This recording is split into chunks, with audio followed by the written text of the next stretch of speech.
Capítulo 13. Triste notícia. A Jerusalém daquele tempo, de maneira bem próxima, poder-se-ia equiparar-se a algumas das cidades mais indicadas, nos dias de hoje, pela indústria do turismo. O motivo principal da grande procura era a suntuosidade do Templo de Salomão, mais conhecido como o Templo de Jerusalém.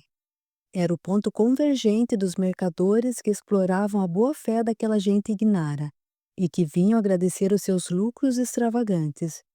Eram tantos os senhores de terras que ali também compareciam para agradecer a colheita farta, graças à completa submissão de seus servos, que trabalhavam feito escravos.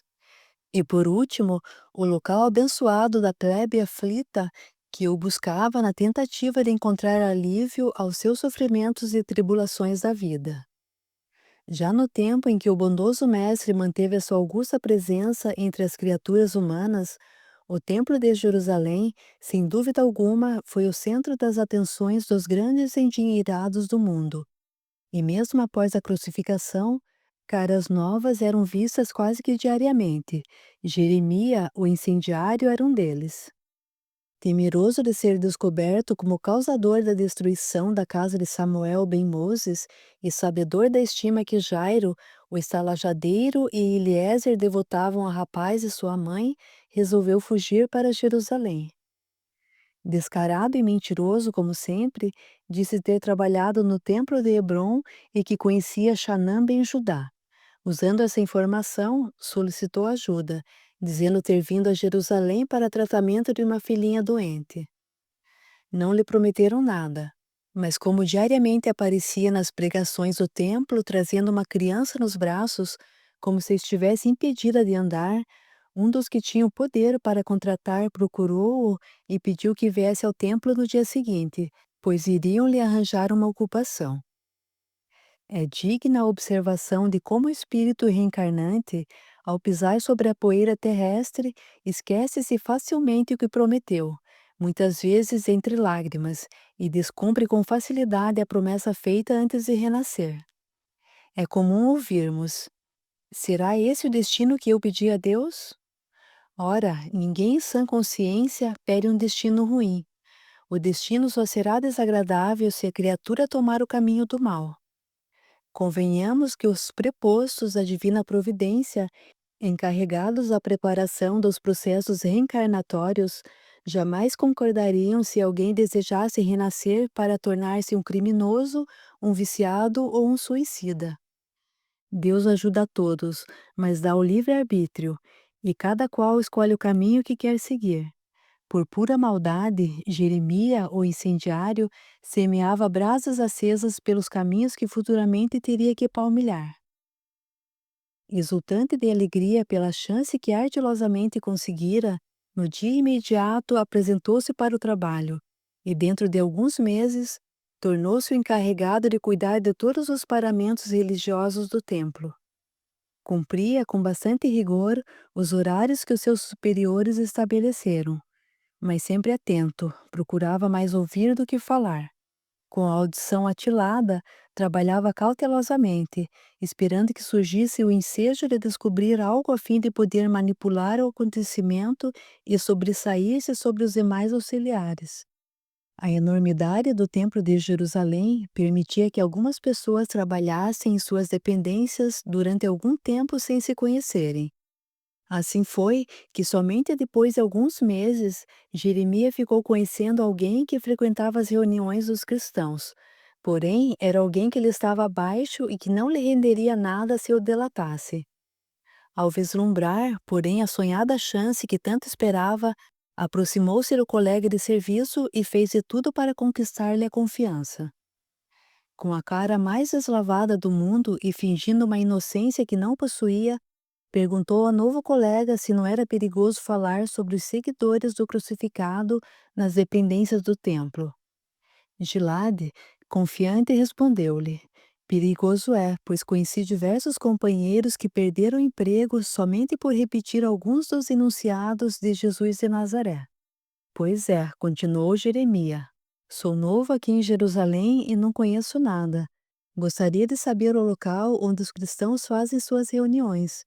pois tenho um familiar adoentado, que não há remédio que o cure. Quem sabe se eu procurasse um desses cristãos? Olha, o seu é justamente igual ao meu caso. Mamãe foi curada pelas mãos de Tiago, primo de Jesus, o Cristo. Tudo que o infeliz ouvia, analisava profundamente, tão só para tirar proveito ao notificar os maiorais do templo, conseguindo mais confiança e, quem sabe, um dia, um posto melhor e mais rendoso. O estigma da maldade, devido a tantos crimes já cometidos, e a ambição pelas riquezas do mundo o fizeram criar um mirabolante plano de ação que simplesmente fazia-o chegar às raias da insanidade. As informações obtidas graças à mania de bisbilhotar a vida alheia foram suficientes para aguçar-lhe o maldoso instinto da delação. A partir daquele momento até o final do dia, uma louca ansiedade o fez andar de um lado ao outro, tentando encontrar a pessoa certa a fim de passar as informações que ouvira. Enquanto Jeremias se entretinha em sua desmedida ambição, portas adentro do Templo de Jerusalém, em Hebrom, a notícia levada até a oficina de Eliezer fê-lo estremecer por inteiro. O portador da malfadada notícia estivera em Jerusalém e pôde ver que o suspeito de atear fogo na casa da família de Samuel trabalhava no templo de Salomão. O sogro de Samuel arrepiou-se todo e instantaneamente veio-lhe à mente as ocorrências das tragédias sofridas pela família do genro e tencionou não comentar com ninguém sobre o que ficara sabendo. Eliezer, talvez pressagiando algo desagradável sobre a notícia que chegara, lembrou-se do ensino de Jesus que diz: Nada há encoberto que não venha a ser revelado, e oculto que não venha a ser conhecido. Lucas capítulo 12, versículo 2. Um tanto cismativo, temendo que tal notícia chegasse aos ouvidos do genro, resolveu ignorá-la e fazer-se como se faz com algo imprestável, jogar em um recipiente de lixo. Alguns dias depois, sem que ninguém esperasse, Samuel apareceu na oficina a fim de ferrar as patas de um dos animais que mais usava. E Jonas, inocentemente, contou-lhe sobre o novo emprego de Jeremias. O pobre rapaz, que não esperava receber tal notícia, assim de chofre, com o rosto com gesto, pôs-se a mudar de cores, da palidez marmórea ia instantaneamente a uma vermelhidão provocada pelo ódio. Ao ver o genro praguejando e esmurrando o ar, Eliezer se deu conta do que estava acontecendo e foi ao seu encontro, pedindo-lhe que respirasse profundamente e que esquecesse o que ficara sabendo, pois era preferível ter aquele maldito a quilômetros de distância do que tê-lo como uma víbora peçonhenta espreitando e pronta a atacar a qualquer momento. A muito custo, Samuel se conteve e desabafou dizendo: Não sei por que certas pessoas que não valem o que comem têm tanta sorte assim. Sai de um emprego e logo encontra outro. Não diga isso, meu querido, paternalmente pediu Eliezer. Vemos tantas coisas acontecerem debaixo desse céu e que certamente Deus as vê de forma diferente. Quem sabe, no grande templo, o infeliz mude a maneira errada de viver. Desculpe-me, meu querido sogro, mas não concordo. Aquele lá nasceu só para espalhar o mal. Samuel retornou para casa, infeliz, triste e transtornado, desde o momento em que ficara sabendo pelo ex-colega que Jeremias estava trabalhando no templo de Salomão. O sossego e a vontade de viver ao lado das mulheres que mais amava desapareceram. Seu desejo era ir imediatamente a Jerusalém a fim de vingar-se dos malefícios que a família e ele sofreram. O relógio do tempo já tinha assinalado mais de 2 anos após seu casamento, e nenhum sinal de Sara engravidar. Enquanto tratava sua montaria, pensava: certamente tudo seria diferente se eu encontrasse em casa o sorriso de uma criança, 2 bracinhos a me pedir em colo, mas nem isso mereço. Por que, meu Deus? Por que perdi meu querido pai devido às tramas daquele infeliz, depois os irmãos que tanto amava e ainda a casa que mamãe e eu compramos com tanto gosto? Chegando, desencilhou o animal e entrou em casa portando-se como um autômato. Sarinha percebeu que o esposo não estava bem, que estava agindo estranhamente e pensou no pior. O que está acontecendo, Sam? Por acaso a mamãe, de maneira indelicada, interceptou-lhe a fala. Sua mãe está bem, eu é que não estou. Esther, que vinha entrando pelos fundos, estranhou a atitude e o modo descortês do filho e o repreendeu. Que modos são esses, Samuel? Não me lembro de tê-lo ensinado a tratar quem quer que seja dessa maneira. Deixe-me, mamãe, no momento oportuno falarei com vocês. Entrou no quarto pertencente ao casal, fechou as cortinas, atirou-se na cama e fez de tudo para não chorar como um bezerro desmamado. Capítulo 14. O encontro. Falando de uma maneira clara, objetiva, o relacionamento entre Samuel e Sarinha tornara-se bastante morno. Aquele fogo ardente capaz de incinerar até as possíveis cristalizações das imagens mentais, quando seus olhos apaixonados se cruzavam no ar, desaparecera. Mantinham um recíproco respeito na convivência familiar, mas não ultrapassava esse limite. Certamente, o almejado sonho da vinda de alguém de rostinho lindo e risonho, de boquinha tagarelante, era o que estava faltando. Mãe e sogra, quando encontravam algum ensejo de tocar no assunto, aconselhavam-nos, mas era o mesmo que querer acender uma fogueira com lenha encharcada. Dava-se para perceber o lenho molhado fumegando, mas o braseiro do amor enfraquecido não tinha condições de acender-se. Quanto a Sara, nem mesmo as inovadoras palavras de Josias e Issacar, quando lembradas por Esther ou pelo esposo, tentando persuadi-la a acompanhá-los, ela sempre arredia, esquivava-se dando mil desculpas.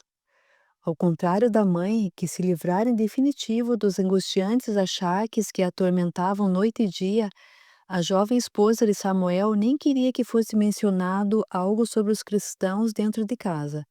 Achava-os perfeitos idiotas que acreditavam no moço que, por ousar contrariar os costumes e as tradições judaicas, mereceu ser pregado na cruz. Para Samuel, tal estado de coisas era um pesadelo. Jamais imaginou que o futuro que ardentemente sonhara fosse lhe reservar a desdita de ter que carregar o coração amargurado dentro da própria casa. Jamais pensou que o amor que se avolumava a cada noite, à medida que sonhava com ela, fosse um dia assemelhar-se aos frutos adocicados, mas que os granizos do destino, ao feri-los, fizeram-nos apodrecer. As longas e modernas estradas do mundo terreno têm suportado passos e pesos diferenciados em suas trajetórias. A psicosfera terrestre também sofre a mesma pressão devido a tantas mentes envolvidas com o erro e com a maldade. Em Hebrom, ao mesmo tempo em que o filho de Esther mantinha o coração carente do amor ensinado e vivido por Jesus, a quilômetros dali Jeremias mantinha o seu totalmente envolvido pelo azinhavre do ódio e ilhado por uma desvairada teia de ambição. Matutou por longos dias sem se atinar com o que fazer e a quem apelar, a fim de pôr seu plano em execução, que era necessário fazer algo se quisesse obter um prestígio maior dentre os religiosos do templo. Isso não parecia dúvidas. Porém, a quem recorrer e como proceder? Enfim, chegou à conclusão de que não era aconselhável ir até onde o colega de serviço disse existir as reuniões cristãs nos finais de semana. Tal atitude poderia comprometê-lo, mesmo que disfarçado. Quem poderia garantir-lhe que naquele final de semana a Assembleia dos Infiéis não fosse receber uma visita dos vigilantes do templo? Queria, sim, mostrar serviços e fidelidade aos maiorais do templo, mas não podia se arriscar. Ao mesmo tempo em que sentia uma certa simpatia por aquela criatura boníssima e de semblante calmo, segundo as informações de Gilad, sentia um profundo mal-estar só em estar concordando com a prática de gente daquela laia.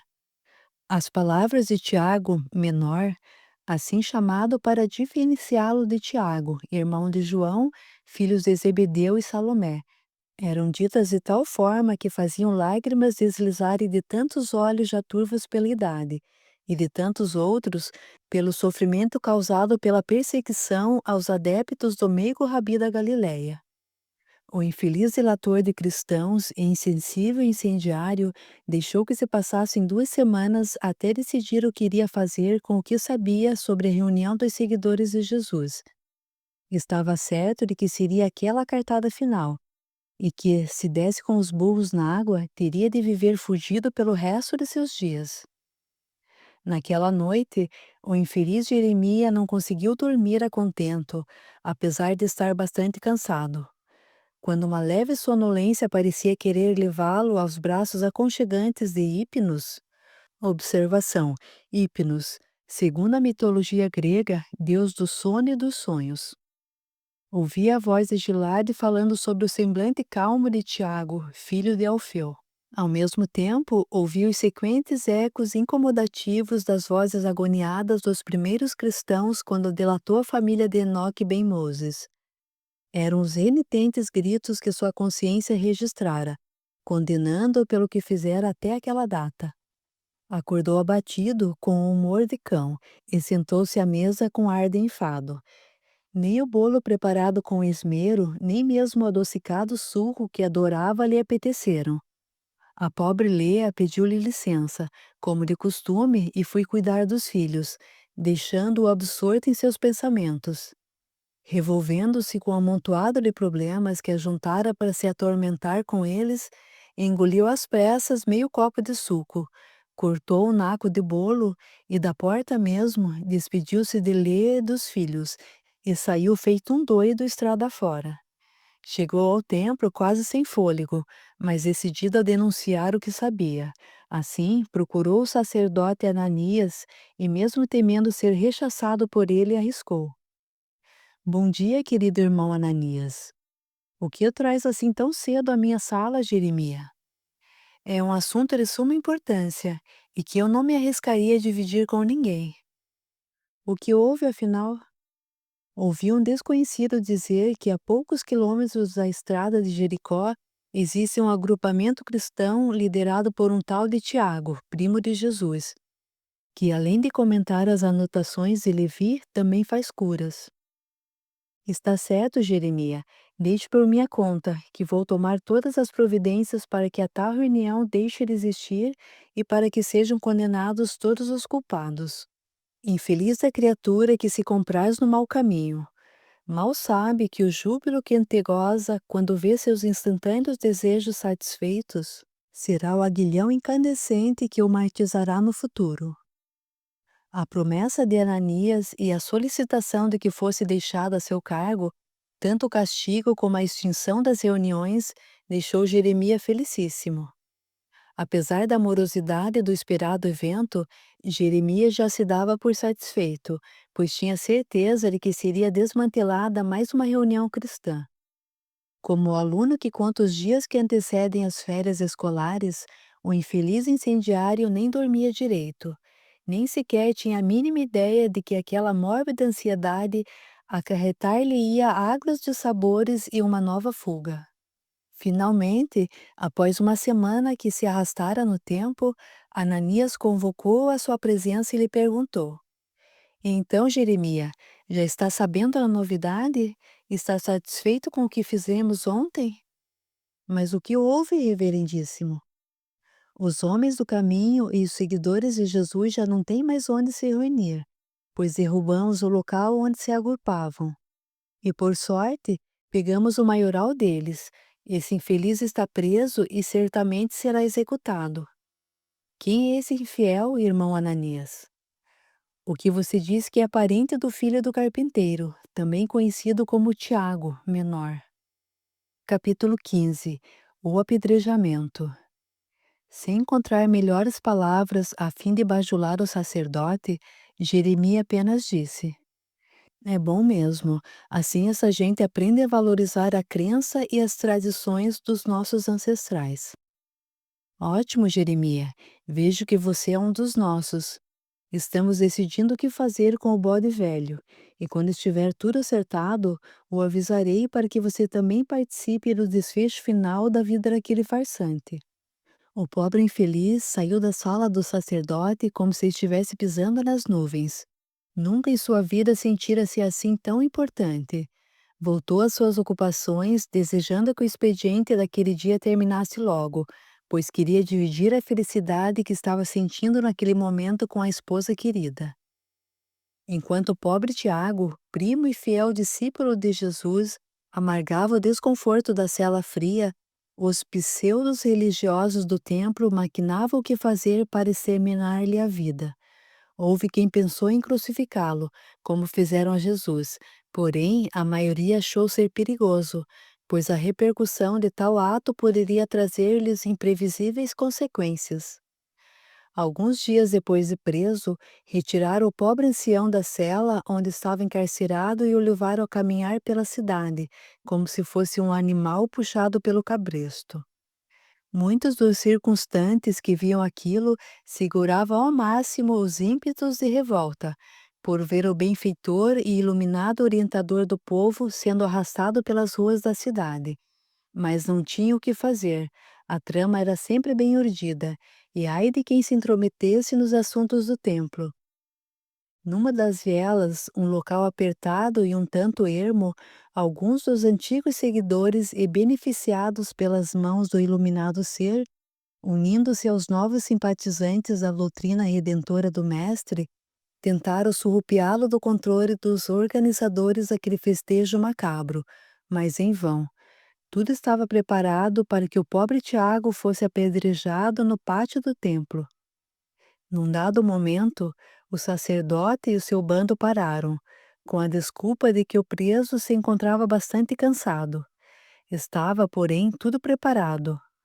A parada programada tinha o caráter de insuflar o povo para que se formasse um motim, quando os próprios serviçais do templo teriam ensejo de apedrejar o pobre ancião.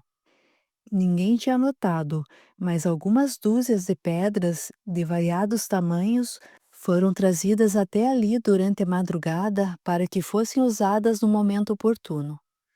A um sinal de Ananias, homens convocados para aquele mister apoderaram-se das pedras e avançaram para cima do velho indefeso. Foi um massacre horrendo. Jeremia, em sua sanha assassina, também apanhou uma pedra de bom tamanho e atirou-a contra o pobre Tiago. Após tantas pedradas, Tiago rodopiou e estatelou-se no chão. Ao perceber que o que pretendia estava consumado, Ananias retirou depressa os seus homens à praça e deixou o povo chorando diante de alguém que sempre lutou pelo bem e pela verdade. Enquanto isso, em Hebrom, a vida daquele povo pacífico continuava como antes. Somente o clima na residência de Samuel e Sara continuava o mesmo. Ela parecia completamente transtornada e não tinha ânimo nem de percorrer o abençoado pedaço de chão que o pai bondosamente ofertara-lhes como meio de subsistência. Com o esforço de Esther no arranjo da casa, não sobrava tempo algum para dar uma ajuda ao filho no pomar. Parecia que um espírito indolente apoderara-se de Sara, a fim de que a almejada paz não se estabelecesse portas adentro daquela casa. Várias tentativas com o intuito de ajudá-la foram levadas a efeito, mas nenhuma deu resultado.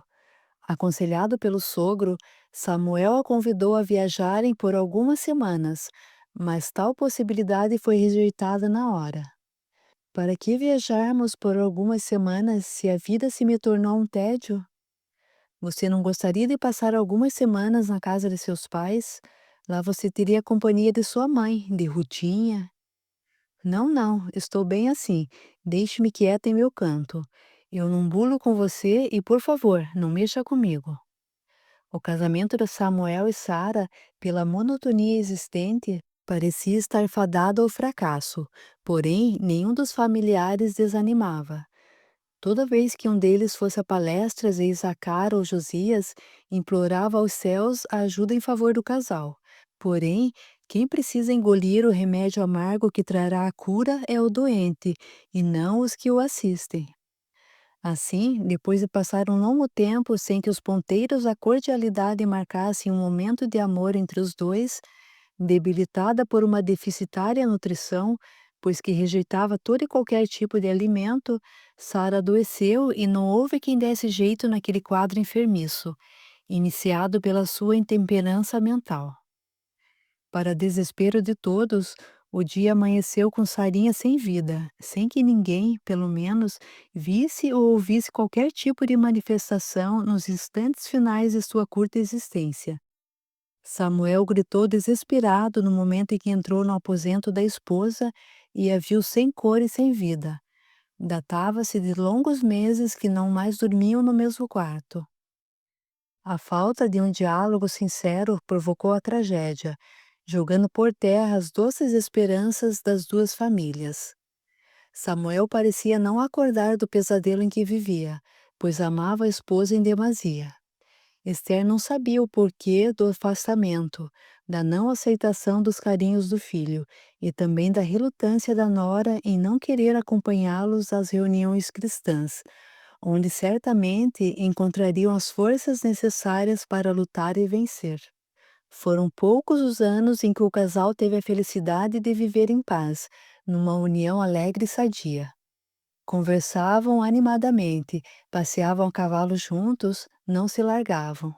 Esther, que vivia com os dois na mesma casa, nunca viu ou ouviu algo que desse motivo àquele triste desfecho. O não engravidamento de Sarinha surgiu na família como a primeira suspeita de ter sido motivo do desentendimento entre os dois, pois nenhum deles tivera um envolvimento amoroso antes de se conhecerem. De maneira alguma poderia ter sido por ciúmes. Vários meses após o passamento de Sara, a mãe passou a ter alguns sonhos esquisitos com a filha. Via sempre à distância, sem lhe mostrar o rosto. Ao tentar a aproximação, simplesmente a filha desaparecia, como que por encanto.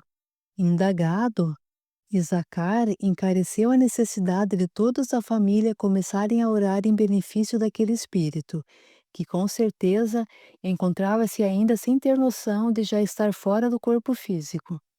A prece é o doce lenitivo para os que sofrem, o farol aos que tateiam nas trevas e a consolação aos que perderam o contato com as forças positivas da vida, passando a ser, esses infelizes, um joguete nas mãos das forças contrárias ao bem. Com as constantes orações levadas a efeito pelos familiares, Sarinha passou a sentir-se mais aliviada em seus tormentos.